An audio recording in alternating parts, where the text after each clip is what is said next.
Ora viva, muito boa noite, seja bem-vindo a mais uma edição do programa Visão de Ismael Mateus. Semanalmente marcamos presença neste mesmo horário e neste canal para levar até si uma análise diferenciada dos temas que dominaram a atualidade informativa nesta semana. Se tiver uma pergunta ou até mesmo uma sugestão, pode enviar para o nosso WhatsApp, o 948 52 18 73. Daqui está para o exercício habitual. Ismael, boa noite. Vamos começar esta edição. Pela Liamba. Pela Liamba. Acho que é surpreendente a quantidade de Liamba que foi encontrada, apreendida, não é? O Serviço de Investigação Criminal. Eu acho que era bom vermos a imagem, mas é impressionante, não é? Uma tonelada, não é? Mais de uma tonelada. Mais de uma tonelada? Uhum. Como é que sabes? Estive a acompanhar as notícias também. Então, é muita. Tudo de Malange. Não é? Se há só com uma pessoa uma tonelada, para ser equacionado, não vale a pena. Não podemos minimizar. Não, e pelo tempo que nós temos tido já problemas com a circulação, com a legalização da Liamba, eu acho que nós devemos fazer uma discussão sobre isso, não é? Porque o que eu me pergunto é, quer dizer, então vamos discutir, não é? Porque não faz sentido pensar que é meia dúzia de pessoas que se escondem e tal, fumam uma pica. Não, o problema é maior. Quando há uma tonelada com uma pessoa, direito a brasileiros gabarem isso nas redes sociais, temos aqui um problema. É melhor. Informações, esta quantidade seria comercializada em apenas 2 dias. Já viu? Portanto, para consumir uma tonelada de Liamba durante 2 dias, há muito consumidor. Então, é melhor fazermos uma discussão tranquila sobre o assunto. Mais aberta. Sim. Como é que a gente. O que é que as pessoas sentem a consumir isso? Quem consome isso? Porque que consome? há mercado, isso é mercado. Portanto, e há produção. E há muita produção. Uhum. E, portanto, temos aqui um problema. Eu acho que com serenidade nós podemos falar sobre o assunto. Muito bem. Eu estou, sobretudo, preocupado com o uso medicinal, mas também com outros usos, não é? O lazer, o uso recreativo. Então é preciso discutir o assunto. Eu não gosto muito de tabus e acho que tem que haver realmente uma discussão sobre o assunto. Sobretudo temos que olhar para quem consome. Essa ideia de que são meia dúzia de pessoas, eu penso que está errada. São pessoas que... por aquilo que vejo, há inclusive pessoas que já consomem há muitos anos. Uhum. Que já têm um histórico, e conseguem dar o seu testemunho? Eu acho que é preciso abrir essa discussão. Muito bem, Ismael. Então, passamos para... Portanto, começamos literalmente com a Liamba. Com a Liamba, exatamente. Então, agora vamos... De Malange, diga-se. O Ismael está muito feliz a falar sobre o assunto. Não, acho só que uma pessoa ter uma tonelada de Liamba não é uma coisa comum, não é? Uhum. Não é uma coisa comum. Então, por isso é que a minha preocupação é preciso olhar para isso, não é? Não só desse modo, é preciso olhar também no que isso representa, porque há consumidores, sobretudo consumidores e produtores, não é? Exatamente, Ismael. Agora vamos passar para o nosso momento do WhatsApp, responder aqui algumas questões deixadas pelos nossos telespectadores. No nosso WhatsApp, repito aqui, o 948 52 18 73. Eu acho também que nós devíamos definir algumas regras.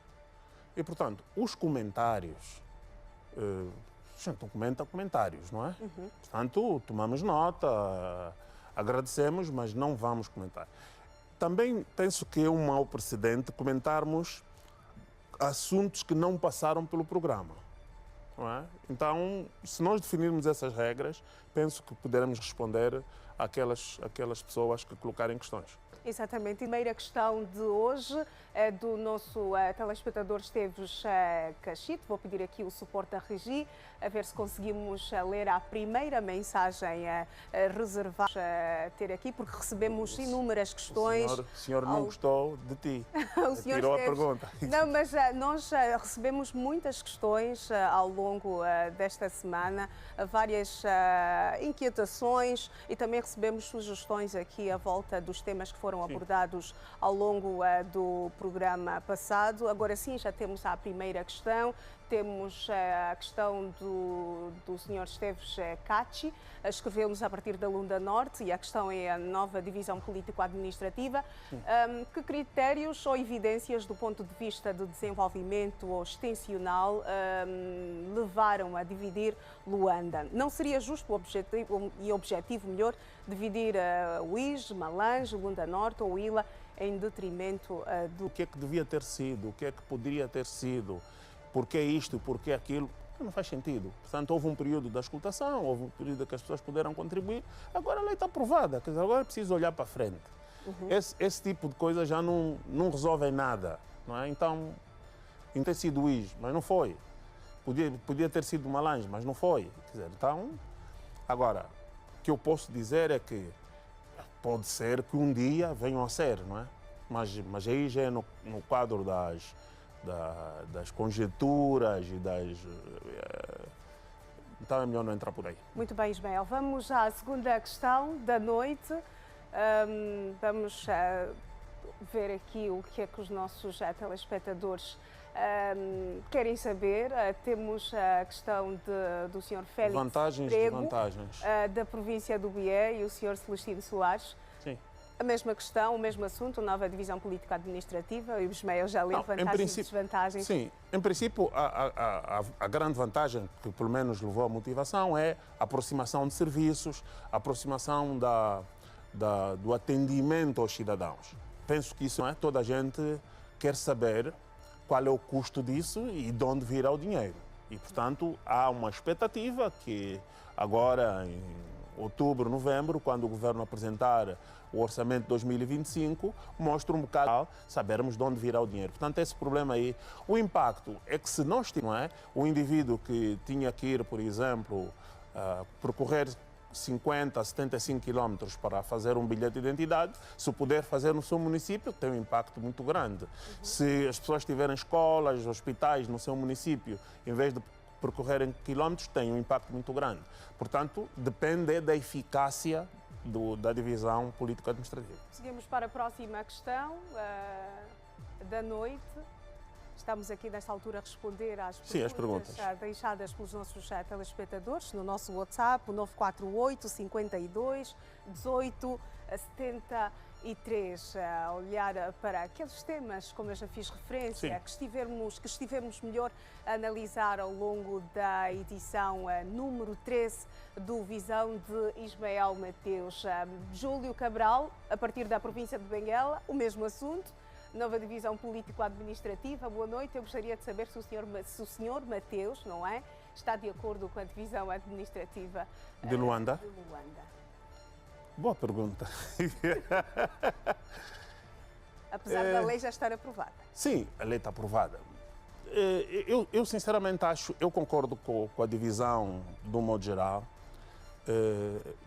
mas estou cético que a divisão de Luanda levará aos resultados esperados, não é?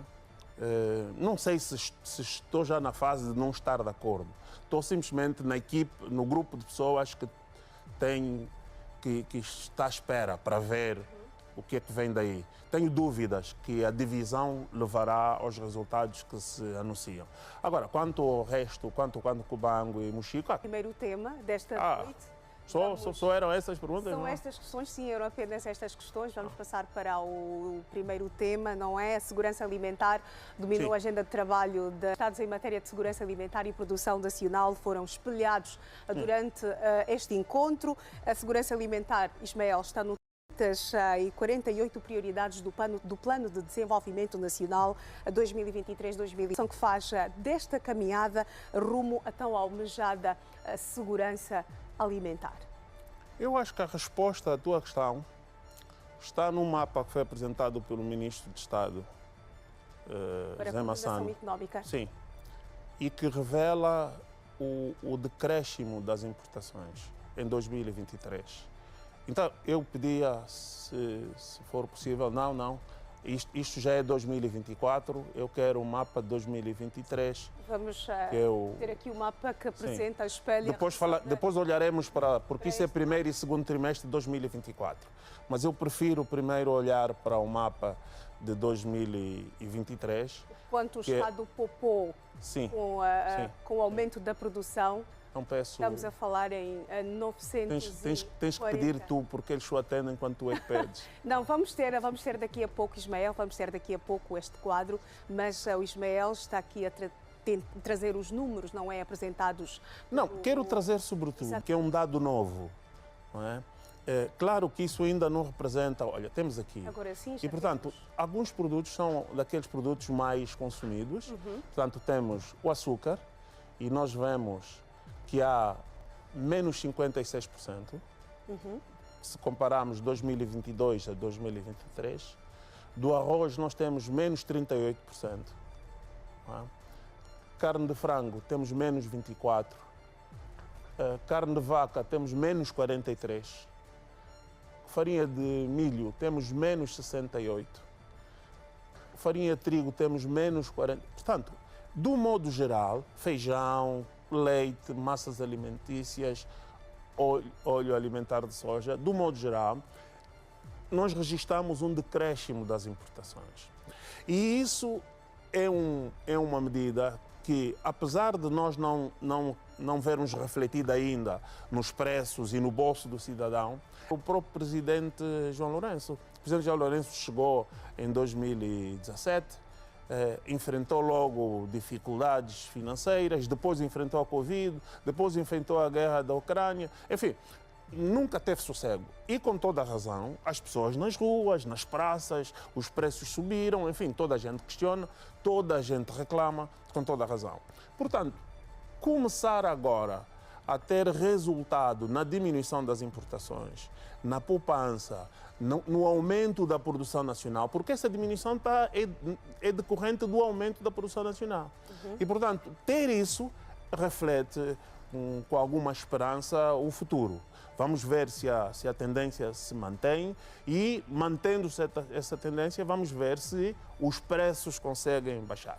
Por isso é que agora é que era importante vermos qual é a tendência de 2024. Mas, Ismael, com estes resultados, não é? E os dados apresentados pelo Ministro de Estado para a Coordenação Económica, José de Lima Massano, o Governo conseguiu poupar 940 milhões de dólares em 2023. É o caminho, Ismael, para deixarmos de gastar tanto, por exemplo, como temos estado a gastar? É claro que se não importarmos tanto... milhões de dólares sim. Esse é o caminho.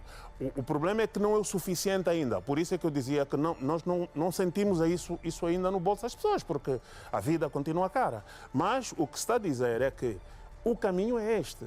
E qual é o caminho efetivo, para além dos resultados serem esses? É o caminho da agricultura, de uma aposta maior na agricultura, é o caminho da aposta no suporte à agricultura, na participação dos bancos, na mecanização agrícola, ou seja, no incremento da atividade agrícola para que se acentue esse processo, para que nós em 2024, ou melhor, em 2025, quando olharmos para 2024, em vez de termos 58% de açúcar, vamos ter uma queda maior nas importações. Não é? Até que invertermos, não é? Até que a produção nacional for superior à importação. Portanto, é um processo que é longo, não vale a pena fazermos a festa já agora, mas o que nós estamos a dizer é que é preciso reconhecer os sinais de mudança. E esse é um sinal de mudança. Eu agora pedia-te para vermos... Vamos ao próximo gráfico, sim, Ismael. Que é aquele que estávamos a ver, em sinais exatamente. De mudança, já lá vamos neste segundo gráfico, Ismael. Mas a produção nacional continua a aumentar, mas o certo mesmo, Ismael, é que nos últimos tempos os preços dos produtos do campo continuam, ou seja, têm estado a aumentar. Eu não sei, não tem esse dado de tem estado a aumentar. O dado que tenho é que nos pontos ainda, de venda há esta reclamação da produção nacional ainda não é inferior ao da importação. Mas isso é um processo que só vai decorrer do aumento da oferta, certo? Quanto mais oferta nós tivermos, mais os vendedores vão ter necessidade de baixar o preço. Portanto, vamos ver como é que o próprio mercado se regula, não é? É algo que eu acho que quanto mais nós oferta tivermos, não é? É a lei básica do mercado. Mais oferta, menos procura. E, portanto, esperemos que esse diminuir das importações, que esse aumento da produção nacional se reflita nos preços e se reflita também na inflação. Enfim, se reflita no bolso do cidadão. Que, no fundo, contas feitas, isso é o que interessa, não é? É que o bolso do cidadão se reflita. E, portanto, o que nós temos aqui, a tendência é interessante. Estamos a olhar para 2024. Já o primeiro e segundo trimestre de 2024. E como nós vemos, a tendência já é de menos do que estava previsto, não é? Temos aqui, por exemplo, o óleo de palma, temos também o feijão, farinha de trigo, enfim, é altamente positiva aquilo que está a acontecer. Mesmo nas importações, nós temos diminuições, não é, que foram acontecendo na primeira fase do ano e tivemos em quase todos os produtos um movimento único, que é o movimento da baixa das importações. Portanto, a tendência esse ano se vai manter e por isso é que nós temos aqui esse quadro a dizer que, em termos, apresentaram um comportamento contracíclico, nomeadamente açúcar, um aumento de 24,4%. Portanto, as notícias são boas, não é? Agora, esperemos é que, rapidamente, isso comece a ter efeito sobre o bolso do cidadão. Para isso ter efeito, há um conjunto de medidas que precisam ser feitas. A primeira delas é garantir que as famílias, porque 80% da nossa produção é garantida pelas famílias. E as famílias continuam a clamar por apoios para aumentar a produção. E é isso mesmo que eu estou a dizer, que é preciso garantir que as famílias estão a apoio. Apoio com mecanização, apoio com sementes, apoio com fertilizantes, não é? As vias de acesso também. É preciso também que algumas coisas aconteçam, nomeadamente está a acontecer a criação de uma fábrica de fertilizantes no Soio. Quando já falamos dela aqui, quando ela estiver pronta, vai facilitar muito a vida. Portanto, há um conjunto de medidas que nos deixam mais esperançosos e essa é a nota que queríamos dar nessa discussão sobre segurança alimentar. Muito bem, Ismael. Vamos passar então para o próximo tema desta noite. O MAPTES quer assumir a gestão do Sistema Integrado de Gestão de Recursos Humanos para controlar os funcionários atualmente sob controle do Ministério das Finanças. Dado foi avançado esta semana também pela Ministra Teresa Dias, a Ministra da Administração Pública, Trabalho e Segurança Social. Ismael, a minha questão é a seguinte: o que é que pode mudar com esta alteração na gestão do Sistema Integrado de Gestão de Recursos Humanos? Eu acho que, na verdade, não deve mudar muito, não é? E acho que o governo tem que repensar essa medida. Ou seja, ter um sistema de gestão dos recursos humanos é bom, mas deixar de estar no Ministério das Finanças e passar para o Ministério da Administração Territorial devia vir na perspectiva de dar mais poder aos órgãos de gestão dos recursos humanos, que são os ministérios, são as administrações municipais, são as empresas, certo? E não concentrar essa visão centralizadora do governo. Então, a primeira medida é essa. Sim, se é para mudar, então que se mude, garantindo o reforço das estruturas de gestão dos recursos humanos. Por que é que acha que é uma visão centralizadora do governo? E é porque grande parte dos procedimentos de gestão dos recursos humanos é feito nos ministérios. Hoje é feito no Ministério das Finanças. E a proposta que a administração pública está a fazer é sair do Ministério das Finanças e passar para a administração pública. O problema não fica resolvido.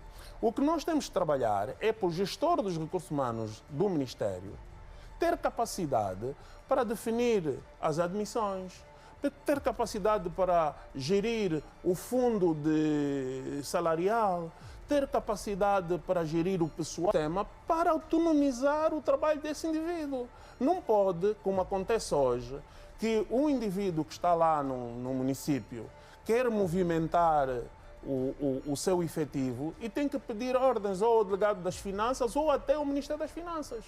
Então, os gestores deveriam ter esta competência exatamente. também? Se é para mudar alguma coisa, então é trazer um sistema que autonomize isso, que permita que o gestor do Ministério da Economia, por exemplo, não necessite de pedir a ninguém para preencher o seu pessoal. Tem uma base, entra no sistema, tem limites orçamentais, preenche a sua vaga.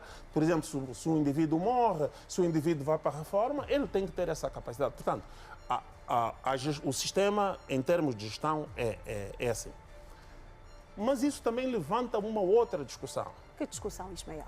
Que é a discussão de qual é a competência do Ministério da Administração do Território, do Ministério da Administração Pública.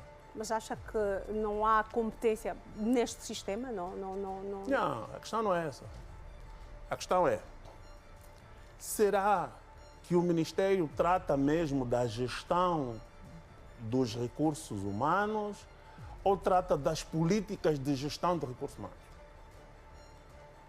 Ou seja, essa lógica de que vamos fazer um sistema e alguém no Ministério vai controlar o país, não pode. Não, é preciso autonomizar, como eu dizia, é preciso descentralizar, não é? Essas operações. E o que é que o Ministério tem que fazer? Políticas, não é? Regulação, políticas, fiscalização.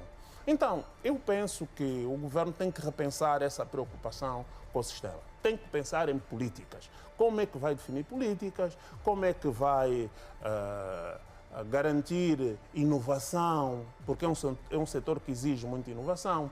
Como é que vai garantir que nós tenhamos leis mais atrativas? Portanto, as preocupações do Ministério têm que ficar a esse nível e não mais numa altura em que nós temos até o Simplex, estamos a pensar em termos de simplificação de procedimentos. Acho que o governo devia preocupar-se mais em garantir uma descentralização dos procedimentos e não de estar a pensar num sistema de gestão. Muito bem, Ismael. Vamos ao nosso intervalo, é curto. Regresse connosco na segunda parte, porque há outros temas para analisarmos nesta edição do Visão de Ismael Mateus. Boa noite, até já.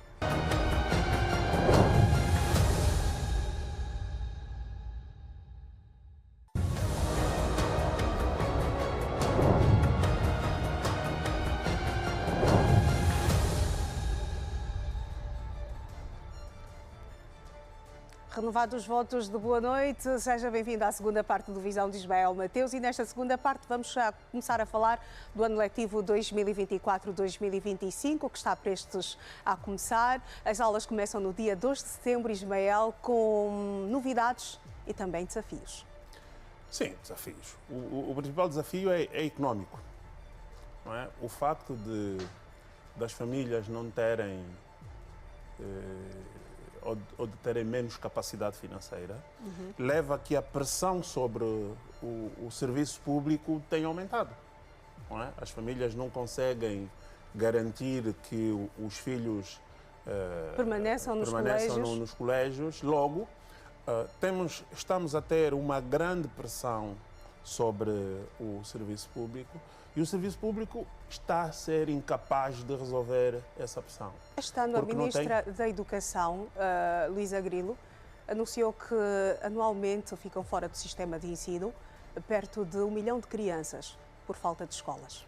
E o modo como as coisas estão, é provável que o número até aumente, não é? Porque, como as famílias estão menos capazes de cobrir com o serviço privado, então toda a gente tenta entrar no público. há um conjunto de coisas que precisamos de resolver. A primeira eu penso que é preciso um esforço maior para a municipalização dos serviços de educação. É dar aos municípios a competência para resolver esses problemas, para garantir que haja dotação orçamental para as escolas de um determinado município. Não é? Há um decreto, regime jurídico das instituições do subsistema de educação, que dá essa possibilidade, mas que não funciona. Então, aquilo que era preciso era que o governo assumisse esse desafio com o PIM e ao nível dos municípios. Nós começamos a ter municípios onde não há crianças fora do sistema de ensino. É só assim, porque se nós tivermos uma municipalização dos serviços, se cada indivíduo de um município estudar no seu município, se cada município receber dinheiro para as suas escolas, grande parte desses problemas podem ser resolvidos a curto, médio prazo.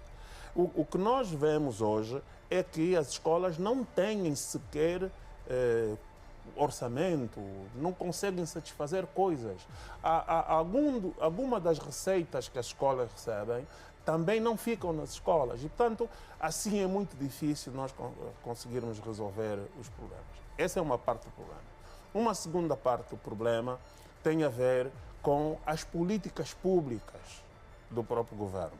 Se o governo não tem capacidade, o governo tem que fazer apelos ao setor privado, tem que garantir bolsas para o setor privado, tem que fazer escolas comparticipadas com o setor privado, ou então tem que deixar o privado dar mais espaço, mas a um custo mais reduzido. A discussão aqui é: a escola pública garante o direito, mas a escola privada está a fazer o negócio. E é preciso encontrar aí um equilíbrio entre o direito e o negócio. Mas já existem algumas escolas já comparticipadas. Sim, mas é preciso aumentar isso, de modo a que não fique tanta gente de fora. Deixar crianças de fora, 1 milhão de crianças de fora, é criar delinquentes, é criar pobreza, é criar marginalidade. Ou seja, nós temos que fazer um esforço maior para resolver o problema das crianças que ficam fora do sistema de ensino. E esse esforço maior tem que ser envolvendo novas políticas públicas do governo. E isso só é possível com o setor privado. E, portanto, é preciso incentivar o que o setor privado crie mais salas de aulas, ao mesmo tempo que o setor público está a aumentar e tem, com o PIB, vai criando mais salas, mas o setor público vai levar tempo. Neste momento, era intenção para que o setor privado pudesse crescer grandemente. É claro que também há áreas aí de alguma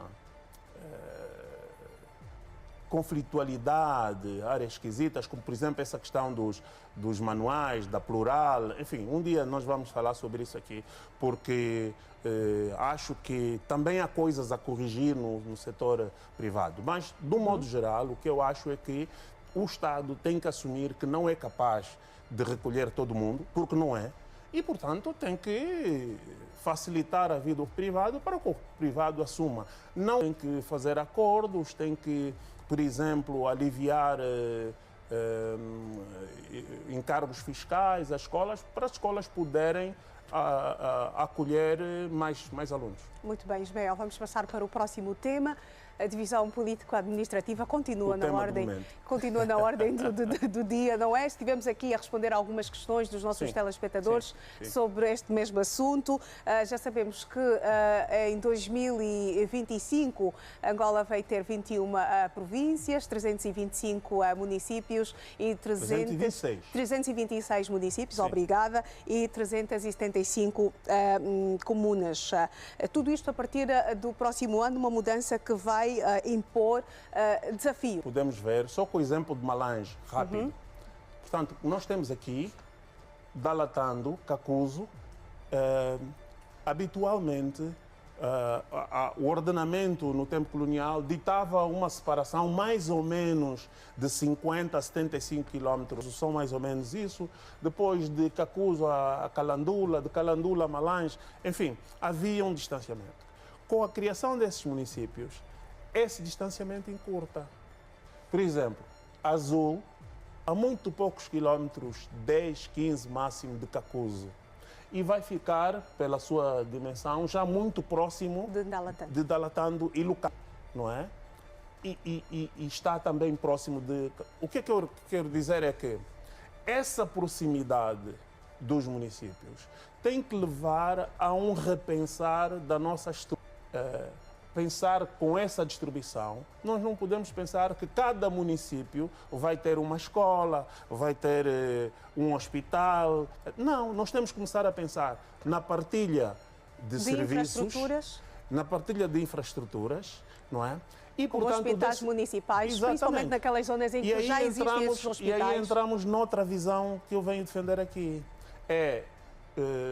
Por favor, a questão da regionalização dos serviços. É preciso começar a pensar no país na regionalização dos serviços. E, portanto, nós temos aqui, a Zona Leste tem 55 municípios, ou vai passar a ter. A partir do próximo ano. Então, é preciso começar a pensar que nós temos que todos esses 55 municípios vão buscar a esses polos de desenvolvimento referências. E temos que desenvolver aqui alguns serviços. Por exemplo, um aeroporto internacional que permita que essa zona se desenvolva a partir do aeroporto internacional. Quantos hospitais provinciais de grande dimensão. Portanto, o que eu estou a dizer é que nós temos essa nova divisão administrativa, tem que levar todo o país a repensar a questão. Temos, por exemplo, a região norte, que tem 44 municípios, no cômputo, ou passará a ter, no cômputo geral. A região centro-norte, 79, que abarca Luanda, Icolibengo, Kwanza Norte e Malange. A região centro-sul, Kwanza Sul, Benguela, Uambo, Bié, será a região com o maior número de municípios? O maior sul, com 52. Portanto, a lógica que quero defender é preciso começar a pensar nos serviços regionalizados. Nós não conseguiremos ter um município e um hospital, um município não sei quantas escolas, um município e uma universidade. Então é preciso pensar na regionalização de serviços. Porque poderá também não existir também é preciso finanças para poder sustentar isto. Também é preciso alterar o regulamento sobre a classificação dos municípios. O regulamento B, Ambris, Baía Farta, Porto Ambuim. Tipo C, Dembos, Bocoio, Kibala, Caama. E depois o tipo D, Pangaluquém, Chitembo, Dala, Dirico. Mas hoje, com essa nova divisão político-administrativa, nós vamos ter um grupo de municípios que ainda eram antigas comunas, que está abaixo desse tipo de... Então surgirá uma nova classificação. Terá que surgir necessariamente o tipo E. Vamos ver, por exemplo, tivemos a ver há bocado Punguandongo. Punguandongo vai ter que ter, mas não pode estar ao nível de Pangaluquém, que já é município, que tem outros desenvolvimentos. Portanto, temos que, mesmo do ponto de vista da classificação, temos que encontrar uma classificação diferente, e presumo que venha aí o tipo E, mas depois temos que ver também em termos de serviços. Será que todos esses municípios precisam de ter os mesmos serviços?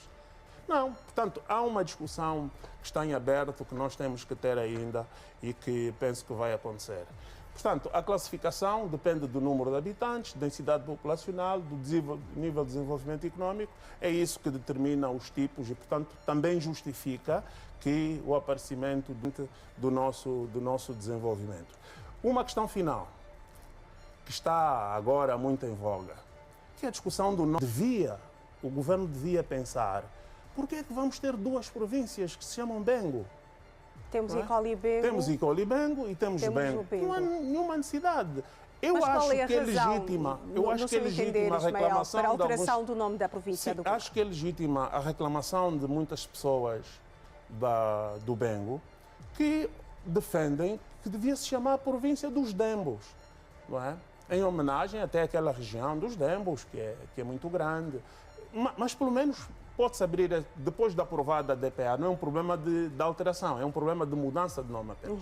Eu penso que o governo devia pelo menos abrir essa discussão para ver o que é que as pessoas acham, porque ter duas províncias que chamam Bengo, eu penso que isso vai acabar por complicar e por criar alguma confusão. Muito bem, Ismael, vamos passar então para o quadro da figura da semana. Não é como é habitual, Sim, nós trazemos sempre 4 figuras. E por onde começas? Bom, José Luís Mendonça, que esteve aqui no programa Biografias e fez um depoimento muito pragmático, não é? O José Luís tem sempre um modo professoral de colocar as questões, então foi uma boa semana para ele. Curiosamente, também na concorrência, ele esteve a fazer um programa, mas recomendo que as pessoas vejam o programa Biografias aqui da Rede Girassol. Depois temos aquele jovem que produziu... Uma prótese. Sim, com material plástico, não é? E que decorre de uma necessidade de um amigo, uma história muito comovente. E, portanto, muito boa semana dos jovens criativos, inventores angolanos, muito bom, que bom. Finalmente não. Temos também o PCA da EMIS, porque agora com o código de QR nós conseguimos pagar os malandros que, se nos roubarem o nosso telemóvel, conseguem pagar as contas, mas é um avanço que é bom e, portanto, boa semana também para a EMIS. Finalmente, penso que a figura da semana é o José Massano. O Ministro de Estado para a Coordenação Económica. Sim, pela boa nova que trouxe um alento, não é, com a produção nacional, porque andamos todos tão sofridos com a inflação, com os preços. Mostrar que alguma coisa está a andar dá a todos um respirar diferente. Portanto, para nós, ele é o homem da semana, é a personalidade da semana. Muito bem, Ismael, seguimos para o próximo quadro. Vamos às sugestões de leitura. Sim, dois livros. Quero começar com o livro do professor Raul. O professor Raul é um académico conhecido e que escreveu sobre o Presidente da República com tantas críticas sobre o próprio sistema. É um livro muito didático, é um livro que explica desde os sistemas políticos até o papel do Presidente da República. E também recomendo um livro do comandante Aristófanes dos Santos, que é o atual comandante da província de Benguela. Exatamente, e que se interessa por essa área, é bom. Sobretudo aqueles seus amigos que gostam de uma tonelada de liamba, têm que ver como é que está. Muito bem, as duas sugestões. É uma figura muito querida no continente africano e, portanto, dedicamos a todos uma boa sexta-feira e um bom fim de semana. Muito bem. Baba Mal é convidado a encerrar esta edição. Ismael, está tudo dito, tudo contado. Nós voltamos a estar juntos na próxima semana para termos aqui uma análise diferenciada dos temas que vão marcar a atualidade. Sim, senhora. Sempre o dispor. Até sexta-feira. Até sexta-feira. Assim que nos acompanhou, obrigada pelo carinho da sua audiência. Nós vamos, mas fica o compromisso de estarmos juntos dentro de 7 dias. Boa noite.